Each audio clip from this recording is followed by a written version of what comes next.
Hello everyone and welcome to Crypto News, the crypto news channel. Today I'm going to talk to you about lots of different news, with very good news for the crypto ecosystem, stablecoin. We're also going to talk about FTX, Binance, and the Quadriga CX case, Yuga Lab, so lots of different news. For those who don't know the channel, every day gives you a summary of the best news of the day, so don't hesitate to subscribe, activate the bell so you don't miss anything. Let's start right away with the course of cryptocurrencies. We are slightly up today. A Bitcoin at $16,800, ETH at $1,200, plus 2.48%. In its entire market, it is over 0.4%. Before starting also, there was the dydx chain, which is coming soon. For those who don't know what dydx is, it's a decentralized exchange and they will soon launch their blockchain. We don't have the date yet exact, but it should happen on the Cosmos ecosystem. We also have a little information fast we have when Coinbase keeps falling. Look at the valuation of Coinbase, we are at $8 billion. Today it is Bloomberg who makes us the analysis that the valuation is below the Dogecoin, a cryptocurrency which was born out of a joke. Today the Dogecoin is worth almost $10 billion.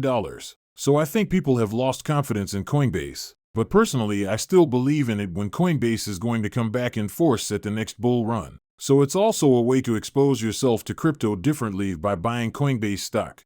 And I'm going to talk to you now about this good news of the day. It's Visa. Look at this document. Visa, the payments giant, has just made a proposal on something quite original. He offers a solution for making regular payments from crypto wallets, the keys of which you master, the self-custodial wallets. He gives a number of examples of this that you are used to have with subscriptions, either mobile subscriptions or several other subscriptions, Netflix subscriptions, or other subscriptions. You enter your credit card and you have a recurring payment which takes place every month. And it is the company, in the case of Netflix, which charges you $10, $12, or $15 every month. And in fact, they say that it is not possible to do this to date with crypto with the wallets that you master, wallets of the MetaMask or other type whose you master the keys. The current solution is to potentially go through Coinbase-type solutions, let's say either the other exchanges or the wallets on which you have delegated the keys.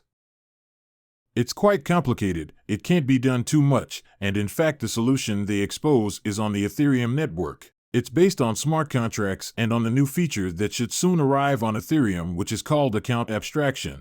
This new functionalities which will make it possible to unify the types of wallet on the classic Ethereum network based on smart contracts. And in fact it offers something that has not been able to implement to date on the Ethereum network because account abstraction is not in place yet.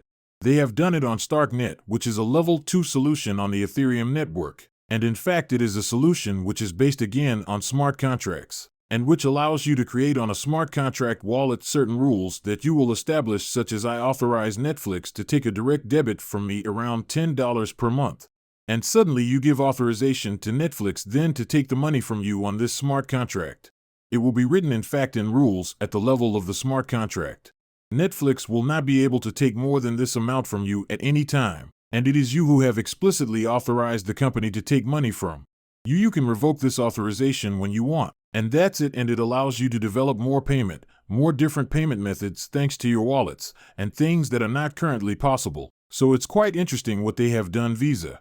Honestly, at first I thought to myself it's just a marketing stunt, but actually it's pretty good and it holds up. Technically they deployed some code to do this on StarkNet and waiting for it to be in place on the Ethereum network. But it's just a proof of concept, but which works. At the Visa level, they have not yet launched on the blockchain, but it shows that they are very interested in crypto. It is really good news in the middle of the bear market. MasterCard-type, Visa-type companies continue to build, to offer offers around crypto, and that's really good news. It gives me a lot of hope for the future of crypto, telling me people who are still there, they're still building things, developing the ecosystem, and that's very good news. I now wanted to tell you about this documentary Quadriga CX. This paranoid crypto documentary on Netflix. It tells the story of Quadriga CX. It is a Canadian exchange whose founder disappeared in rather bizarre circumstances. And there were only around $170 million that have flown away, so do not hesitate to look at the history of the documentary in detail, which has been out for some time. And there is news that there has been money from this affair of the money Quadriga CX that just moved.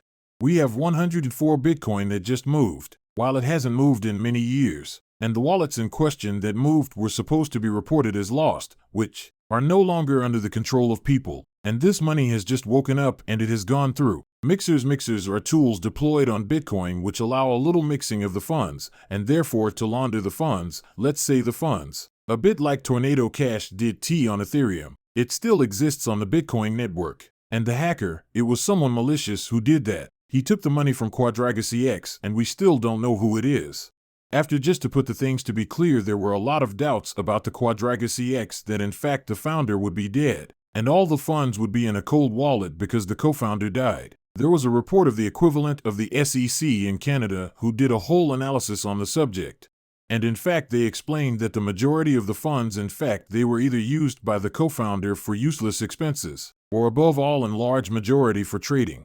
He used the money from the platform to trade, he traded badly, and he lost all the funds. Reading all this, it is very reminiscent of the FTX affair. Now let's talk about Sandcoin, Neutrino USD, which is depeg, to move drastically away from the parity of the dollar. We are at 55 cents, which is really extremely low. USDN is on the Waves blockchain, and the founder of the Waves blockchain has just made a statement. We're going to launch a new stablecoin. We're going to find a solution for us and weird statement, so it's somewhat reminiscent of the Terra Luna ecosystem. We have someone who launches a stablecoin, the UST, and in the end the project fails, and what does he say? We are going to launch a new blockchain. There, he is not launching a new blockchain, he launches a new style of Sandcoin. I imagine this stablecoin is also going to be an algorithmic token. Good, there we are in speculation, but we will wait to know more. But really I will stay away from all that. It's not something really very clean. All these stable corners and this whole ecosystem. I'm really not a fan. The stable coins on which I have confidence, it is in which the tokens are over-collateralized, the DAI, equity, also the USD I like a lot, and other stable coins of this type, we will say, purely backed by really something serious collateral. After we have the centralized stable coins of the BUSD, USDC type, and to a lesser extent USD, which are also very present. We will also talk about Binance US, which has just bought out Digital Traveler. So it is a company like Celsius, which was rather present in the United States, which also went bankrupt. And Binance US has just bought them. We saw prices, we were talking about $1 billion.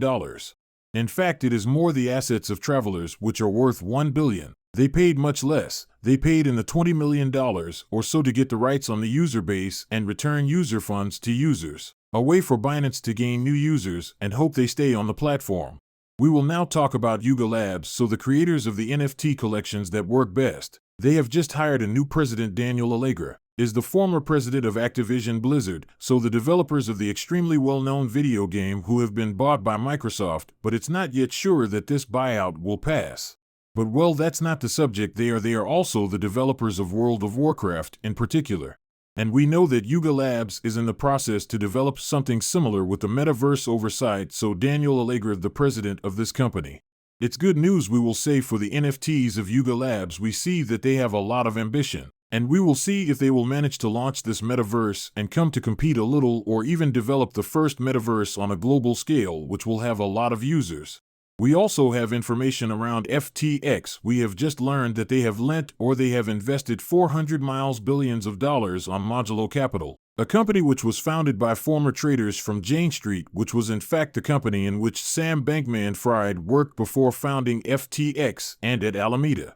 By the way, Caroline Ellison also worked there, so good people say to themselves, that's it again. We see some pretty weird things that FTX would have done, maybe lend money to old friends or invest money on old people in these acquaintances. Especially these people worked, or rather also lived, in the Bahamas in the same residence as SBF. So once again, very strange things that took place.